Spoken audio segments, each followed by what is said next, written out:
अभी तक यहाँ है और आचार्य आपकी प्रतीक्षा कर रहे हैं। अरे तुम यहाँ क्या कर रहे हो? मैंने तुमसे कहा था कि जब तक मैं लौट कर ना आऊं तुम आचार्य के पास बैठे रहना। परंतु मातुल, ये भी तो कहा था कि आचार्य विश्राम कर चुके तो तुरंत आपको सूचना दे दो। ये भी कहा, किंतु वह भी तो कहा था। ये कहा तुम्हारे समझ में आ गया, वो कहा नहीं आया। किंतु मातुल क्या? मातुल मूर्ख है? तुम मुझे मूर्ख समझ रहे हो? नहीं मातुल, मैं मूर्ख नहीं तो निश्चय ही तुम मूर्ख हो। अरे बताओ आचार्य ने क्या कहा है? आचार्य ने कहा है कि वे आपके साथ इस सारे ग्राम प्रदेश में घूमना चाहते हैं, जिस प्रदेश ने कालिदास की कविता को जन्म दिया है। कालिदास की कविता? हाँ, कालिदास की कविता, कालिदास की कविता मेरी समझ में नहीं आता। इतने बड़े आचार्य को इसकी कविता में क्या रुचि दिखती है? इस व्यक्ति को सामान्य लोक व्यवहार का ज्ञान नहीं। तुम लोक नीति की बात करते हो। आज ये एक हरिण शावक को गोदी में लिए घर की ओर आ रहे थे। सौभाग्यवश मुझे बाबरी देखी।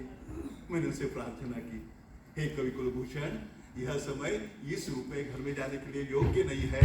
उज्जैनी से एक बहुत बड़े आचार्य आए आपसे मिलने। सुनकर लौट दी, जैसे रास्ते में सांप देख लिया। मैंने फिर उनसे प्रार्थना की, हे कविवर्य, आचार्य आपको कल ही उज्जैनी ले जाना चाहते हैं अपने साथ। राज्य की ओर से आपका सम्मान होगा, सम्मान। सुनकर रुककर जबकि अमलारों की दृष्टि से मुझे देखा और कहा, मैं राजकीय मुद्राओं से क्रीत होने के लिए नहीं हूं। ऐसे कहा जैसे राजकीय मुद्रा इनके विरह में घुली जा रही है।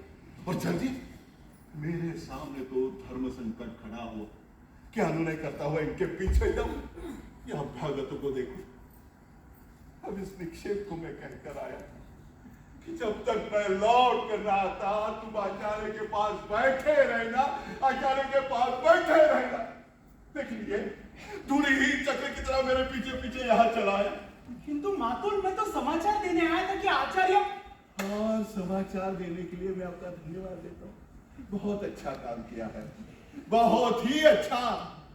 अभ्यागत वहां बैठे और ये समाचार देने यहाँ चले आए। अब एक काम करिए, जहां कहीं ये कवि कुल शिरोमणि हो उन्हें ढूंढ कर लेके आइए। मेरा कर्तव्य मुझे कहता है, जैसे भी हो इस कवि को आचार्य के सामने प्रस्तुत करो। और मेरा मन कहता है जहां देखे इसके चोटी को पकड़कर